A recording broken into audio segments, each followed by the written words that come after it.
मांटुआ sect के एक cabin में। यहाँ पे दो लोग बात कर रहे थे कि क्या ऑर्थोडॉक्स मुस्लिम अलायंस यहाँ पे आ चुकी थी। पर्सन ने एग्री करा। एल्डर ने कहा कि उन्हें आने में काफी समय लग गया था और उन्हें तो ये भी लग रहा था कि वो लोग यहाँ पे नहीं आने वाले थे। पर्सन ने कहा कि वो तो आने ही वाले थे, क्योंकि अगर वो कंपटीशन में अच्छा नहीं करते हैं तो पूरा वर्ल्ड उन पे ज्यादा ध्यान देने वाला था, और वो थे हेवनली विल अलायंस। और ऐसा तो बिल्कुल भी नहीं होने वाला था कि डिवाइन स्ट्रेटेजिस्ट इस चीज को ऐसे होने देंगे।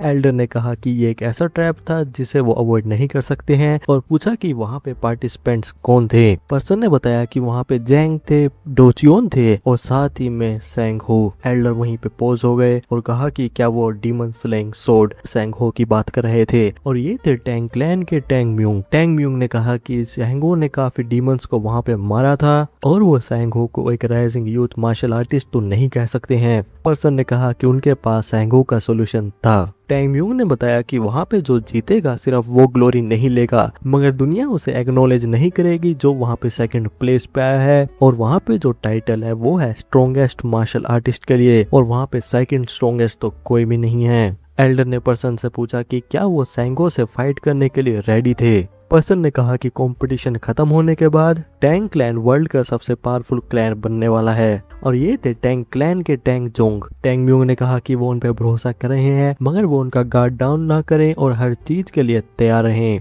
टैंग जोंग ने कहा कि मगर उन्हें एक और चीज बोदर कर रही थी। टैंग म्यूंग ने पूछा क्या। टैंग जोंग ने बताया कि वहाँ पे वो एक पर्सन को आइडेंटिफाई नहीं कर पाए थे। टैंग म्यून ने पूछा कि उन्होंने किसी को नहीं पहचाना था। टैंग जोंग ने बताया कि जब वहाँ पे सभी लोग हैवी लोड्स को कैरी कर रहे थे, वो पर्सन कैरेज के ऊपर सो रहा था, और एल्डर से पहले भी वो पर्सन अंदर जाके रेस्ट कर रहा था, मगर फिर भी किसी ने भी पर्सन को कुछ भी नहीं कहा था। टैंग म्यूंग को इसके बारे में कुछ नहीं पता था, और क्योंकि ऑर्थोडॉक्स मुस्लिम अलायंस में बहुत ज्यादा स्ट्रिक्ट हायरार्की है। टैंग म्यून ने पूछा कि क्या उन्होंने फिगर आउट कर लिया था कि ये कौन था। टैंग जोंग ने बताया वो थे वी क्लैन के सेकंड सन, जो कि ग्रेट हीरो के सन है और सैंगो के छोटे भाई। टैंग म्यूंग के लिए ये चीजें और ज्यादा कंफ्यूजिंग होती जा रही थी, क्योंकि वहाँ पे ग्रेट हीरो जियोंग और सैंगो ऐसे नहीं है जो खुद की फैमिली की तरफ रूड हों। टैंग म्यूंग ने पूछा कि क्या योन मुस्लिम अलायंस के अनप्रेडिक्टेड वेरिएबल हैं, और वो जितना हो सके योन के बारे में पता लगाएं। यहाँ दूसरी तरफ योन, जो कि बहुत ज्यादा अनकंफर्टेबल फील कर रहे थे और सोच रहे थे कि क्या बैम्बू बेड हमेशा से इतने अनकंफर्टेबल होते हैं, और जब वो केव में थे तो इन पे सोना ठीक था, मगर वो अचानक से अनकंफर्टेबल फील क्यों कर रहे थे, और शायद क्या कारण ये था कि वो बहुत ज्यादा नर्वस थे।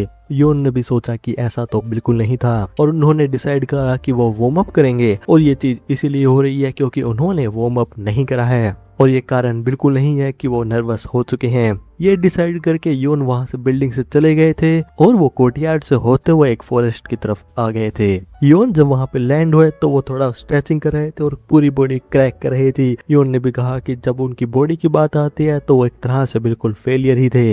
योन वहां पे रेडी हो चुके थे और उन्होंने वहां पे सोचना शुरू कर दिया था, और वो सोच रहे थे सोर्ड की नेचुरल फॉर्म के बारे में। भले ही दिखने में ये कैजुअल स्विंग हो, मगर इनसे आप अपनी आंखें नहीं हटा सकते हैं, और ऐसे ही ये चीज उनके मास्टर करते थे। भले ही दिखने में ऐसा लगे कि वहाँ पे बहुत ज्यादा ओपनिंग है, मगर जब अटैक करने की बारी है तो वो सोच भी नहीं सकते हैं कि वो शुरुआत कहाँ से करें, और अगर कोई योन की तरफ इस तरह अटैक करेगा तो योन वहाँ पे कुछ भी नहीं कर पाएंगे। योन के मास्टर ने कहा कि उनकी सोर्ड इनविंसिबल थी, और योन से ध्यान से देखने के लिए कहा, क्योंकि एक दिन वो इस चीज से ऊपर जाने वाले थे। योन ने कहा कि ये चीज कहने में तो आसान थी, और एक टेक्निक को कॉपी करना पहले से हार्ड था, मगर उनके मास्टर चाहते थे कि वो एक लेवल ऊपर जाएं, तो एक तरह से ये चीटिंग थी। योन देख रहे थे कि उनके मास्टर उनसे कह रहे थे कि वो उड़ के दिखाएं, मगर योन ने रियलाइज करा कि उन्हें उड़ने की जरूरत नहीं थी, उन्हें बस वहां पे गिरना नहीं था। ये बात सोच के योन वहां पोजीशन पे आ गए थे, और उन्होंने एक वर्टिकल स्ट्राइक करके सोचा कि क्या ये चीज ऐसी होनी चाहिए थी। फिर योन ने करी एक हॉरिजॉन्टल स्ट्राइक।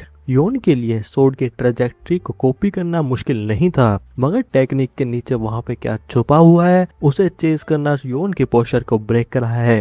योन के लिए ये चीज डिफिकल्ट थी, और वो जितना इस चीज को सीख रहे थे वो रियलाइज कर रहे थे कि उनके मास्टर की सोर्ड टेक्निक कितनी ज्यादा अमेजिंग थी। तभी एक पर्सन वहां पे आया और कहा कि एक सोर्ड को ऐसे इस्तेमाल नहीं करा जाता है। योन ने भी पीछे मुड़ के देखा कि यह कौन था। योन ने देखा कि वहां पे एक पर्सन एक सोर्ड के साथ खड़े हुए थे, और वो दिखने में एक सेक्ट से लग रहे थे। योन ने वहां पे यूनिफॉर्म पे एक लोगो देखा और पूछा कि क्या वो वुडेंग सेक्ट से थे। पर्सन ने एग्री करा। योन ने कहा तो क्यों ना वो वहाँ से चलते जाएं। पर्सन ने पूछा कि वो इतने अनफ्रेंडली क्यों हो रहे हैं और उन्होंने बस गुजरते हुए योन को ट्रेनिंग करता हुआ देखा था और वो उन पे स्पाई करना नहीं चाहते थे। योन को पता था कि वो इस जगह को ऑन तो नहीं करते हैं, तो वो पर्सन को कुछ कह नहीं सकते थे।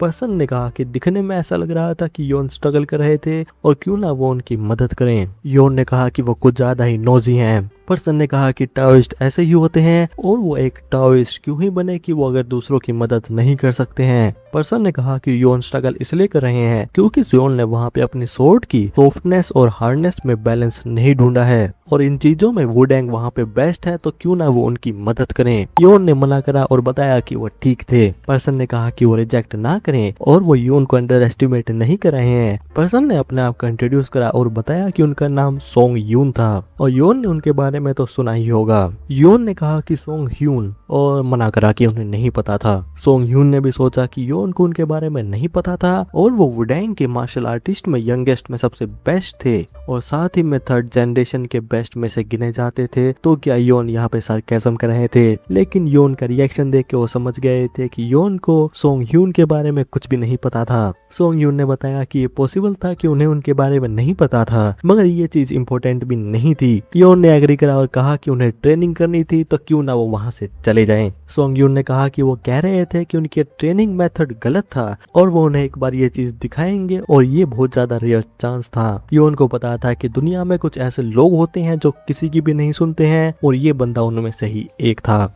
योन ने डिसाइड करा कि वो वहाँ पे पेशेंट रहेंगे क्योंकि उनकी फैमिली भी यहीं थी, तो वो वहाँ पे कोई ट्रबल करना तो नहीं चाहते थे। सोंग यून ने अपनी सोर्ड को निकाल लिया था और योन से कहा कि वो ध्यान से देखें। सोंग यून ने वहाँ पे सबसे पहले दिखाई सॉफ्ट सोर्ड और उसके बाद हार्ड सोर्ड और योन से पूछा कि क्या वो ये चीज समझ गए थे।